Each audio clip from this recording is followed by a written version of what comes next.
How to enable double tap Android screen to turn it on or off. Hey everyone, welcome back to the channel.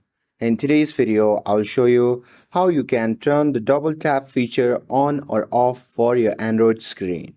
So now without further ado, let's get started. So first thing first, open the settings app on your phone. And here, once you are inside the settings, simply scroll down and tap on lock screen.